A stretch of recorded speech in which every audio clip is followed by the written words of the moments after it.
அனைத்து சொந்தங்களுக்கும் வணக்கம். தைப்பூச விரதத்துக்காக 48 நாள் விரதம் இருக்கணும்னு சொல்லி நினச்சிட்டு வீடெல்லாம் க்ளீன் பண்ணிவிட்டு முருகரை பற்றி யோசிச்சுட்டே இருந்தேன். யோசிச்சுட்டே நைட்லேருந்து மார்னிங் வரைக்கும் அதே யோசனையிலே வீடு க்ளீன் பண்ணணும் அப்படியே திங்கிங்கிலே ஓடிட்டே இருந்தேன். எதிர்பார்க்காமல் வெளியில் வந்து பார்க்குறேன், எங்கள் அப்பா முருகன் வந்து எனக்கு முன்னாடி என் கண் முன்னாடியே நிற்கிறாரு. எனக்கு அவ்வளோ ஒரு சந்தோஷம். அவரை பார்த்ததும் என்னால் அந்த சந்தோஷத்தை வந்து எப்படி வெளிப்படுத்தணுமே தெரியலை.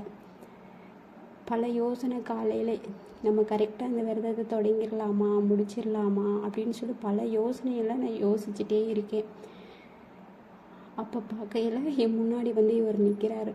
அப்போ என்ன சொல்ல வராருன்னு தெரியுமா? பயப்படாமல் நீ விரதத்தை தொடங்கு, எது ஆனாலும் சரி நான் உன் கூடவே இருப்பேன் அப்படின்னு சொல்கிற மாதிரி எனக்கு வந்து அவ்வளோ ஒரு நம்பிக்கையாக இருந்துச்சு. என்னால் எதிர்பார்க்கவே இல்லை. என்னடா அதிசயமாக இருந்துச்சு.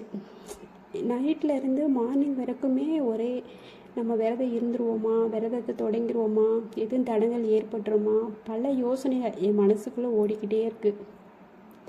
ஆனால் அவர் வந்து என் முன்னாடி வந்து நிற்கவுமே எனக்கு வந்து கண்டிப்பாக நம்ம வந்து 48 நாள் விரதம் வந்து கண்டிப்பாக இருப்போம், நம்ம கண்டிப்பாக அவர் நம்ம கூடவே தான் இருப்பார் அப்படின்னு ஒரு நம்பிக்கை வந்து அவரை பார்த்தோன்னே எனக்கு வந்துடுச்சு. பாருங்கள், இது யாருக்குங்க கிடைக்கும்? நம்ம கூடவே இருக்காருன்னு ஒவ்வொரு நொடியும் வந்து அவர் வந்து அப்படியே வந்து எப்படி சொல்கிறேன்னு எனக்கு தெரியலை. அவரை பார்த்தது எனக்கு கண்ணீர் தான் வருது, சந்தோஷத்தில் வருது. நம்ம இவ்வளோ குழப்பத்தில் இருக்கோம், ஆனால் வந்து ஒரு நொடி பொழுதில் வந்து அவர் வந்து நான் உன் கூட தான் இருக்கேன், நீ எதுக்கு கவலைப்படுற அப்படின்னு சொல்கிற மாதிரி இருந்துச்சு எனக்கு. இப்போ கூட இதை பற்றி நான் வீடியோ பேசும்போது எனக்கு அவ்வளோ ஒரு எப்படி சொல்கிறது, அவ்வளோ ஒரு சந்தோஷம். ஏன்னா முருகரே நமக்கு வந்து அருள் கொடுத்துட்டாரு, நான் இருக்கேன் உன் கூட, எதுக்கும் நீ கவலைப்படாத அப்படின்னு சொன்ன